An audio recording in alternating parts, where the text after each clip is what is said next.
semuanya, perkenalkan kami dari kelompok 4 yang terdiri dari Melisa Natania Siahaan, Maria Ritonga, Beatrix Sidabutar, dan Muhammad Ardiman.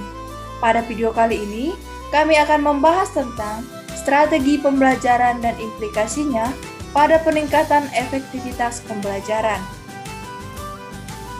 Sebagai dosen pengampu, Bapak Ariju Siddiq SPD MPD, selaku dosen mata kuliah Strategi Inovasi Pembelajaran Sejarah.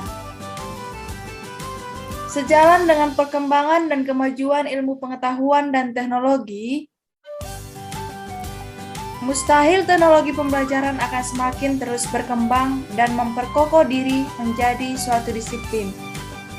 Ilmu logi pembelajaran sebagai perangkat lunak yang berbentuk cara-cara yang sistematis dalam memecahkan masalah pembelajaran semakin canggih dan mendapat tempat secara luas dalam dunia pendidikan. Konsep teknologi pembelajaran di waktu ke waktu mengalami proses atau metamorfosa menuju penyempurnaan. Artinya, tujuan teknologi pembelajaran masih tetap untuk memfasilitasi pembelajaran agar lebih efektif, efisien, dan menyenangkan serta meningkatkan kinerja. Ada 5 kawasan teknologi pembelajaran, yaitu yang pertama, desain, yang kedua, pengembangan, yang ketiga, pemanfaatan, yang keempat, pengelolaan, dan yang kelima, penilaian.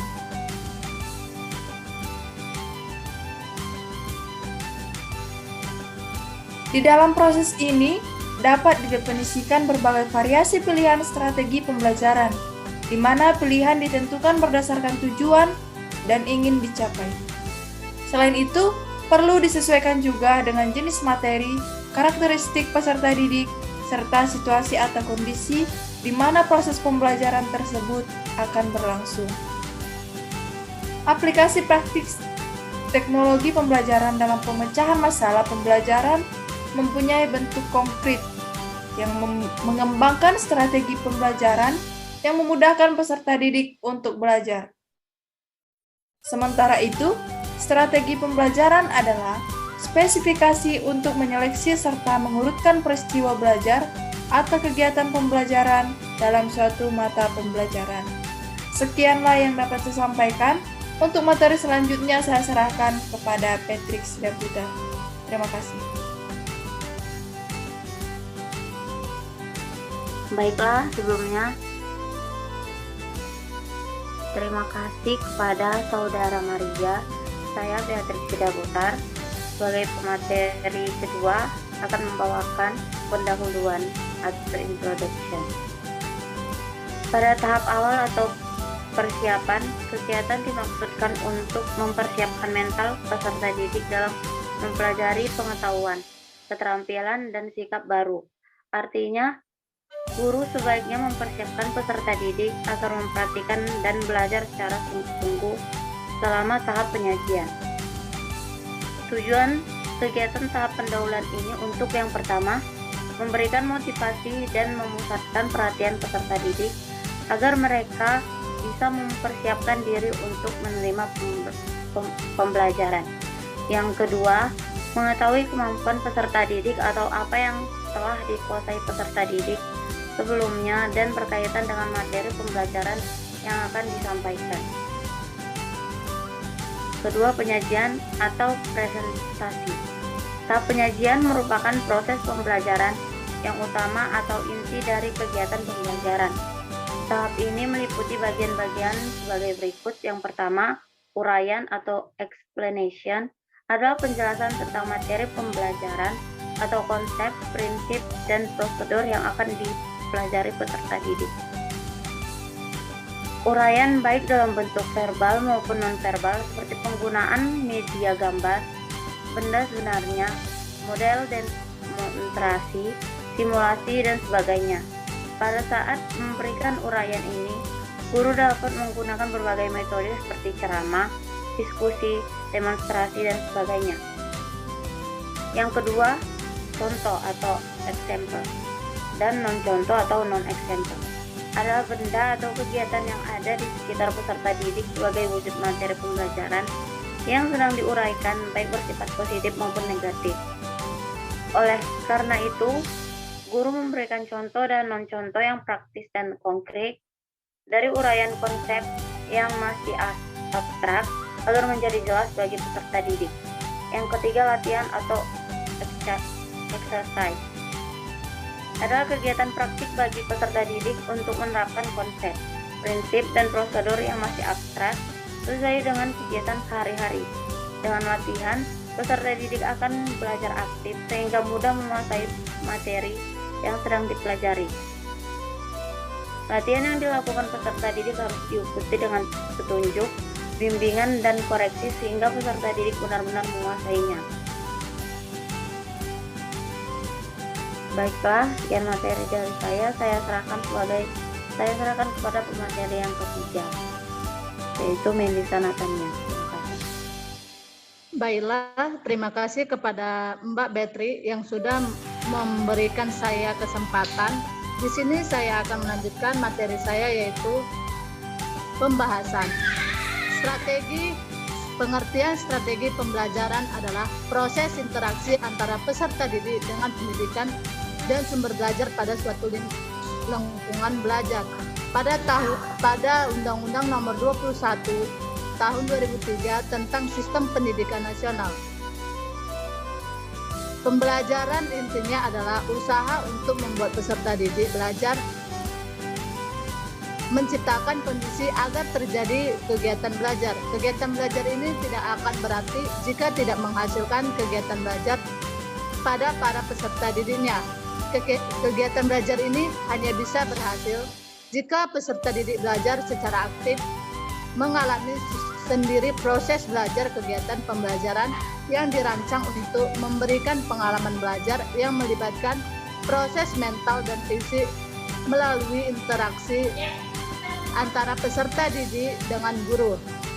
Lalu ada 5 prinsip yang menjadi landasan pembelajaran, yaitu yang pertama, pembelajaran sebagai usaha untuk memperoleh perubahan perilaku.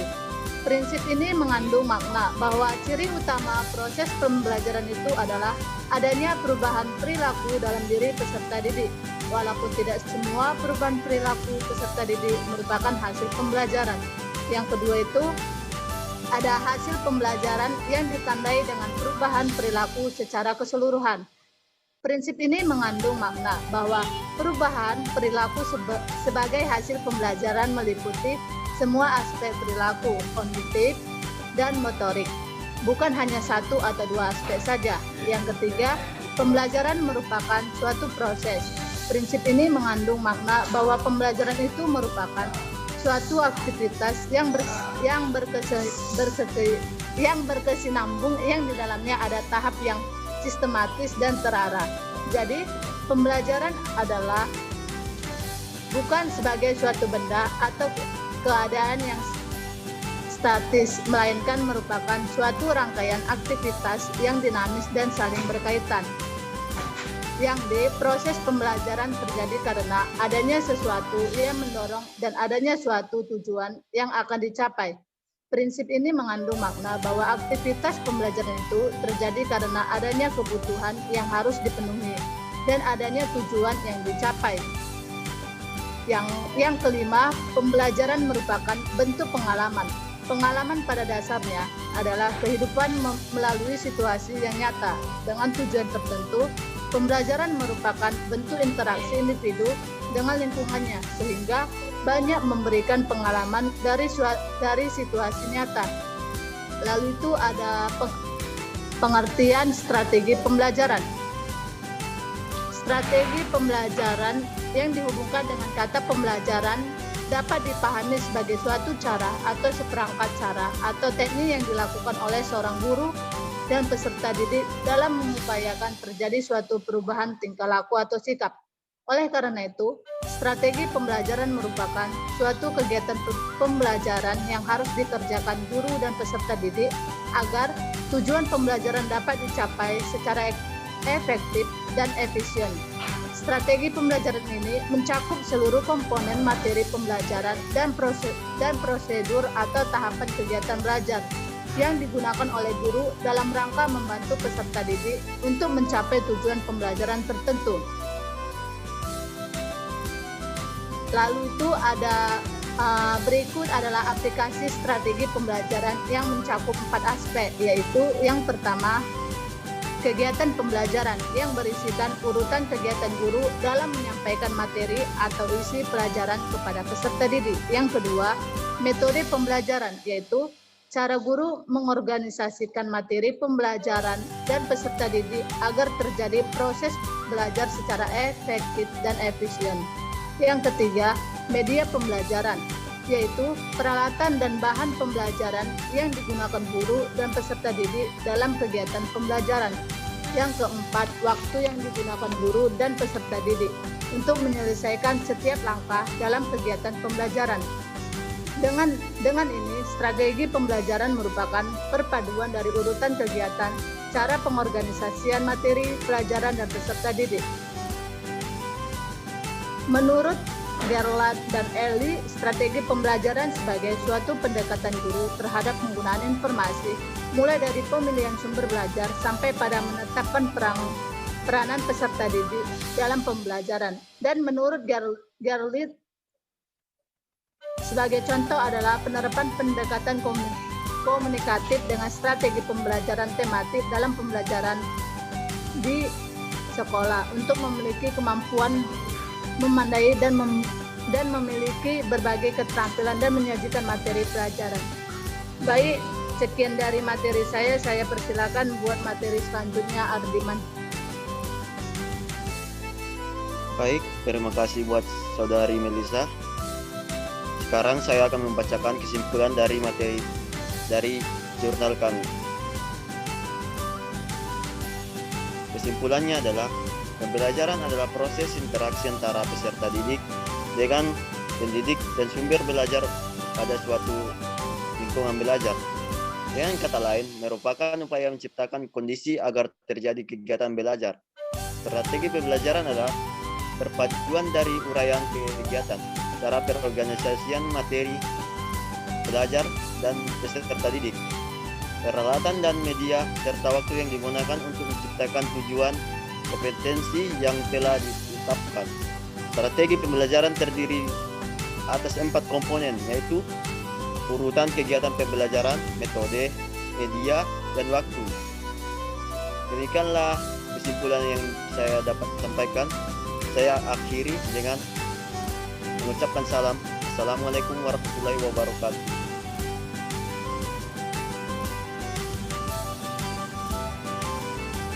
Baiklah teman-teman, sekianlah hasil dari materi kami. Jika terdapat kesalahan atau kejanggalan dalam pembahasan kami mohon maaf.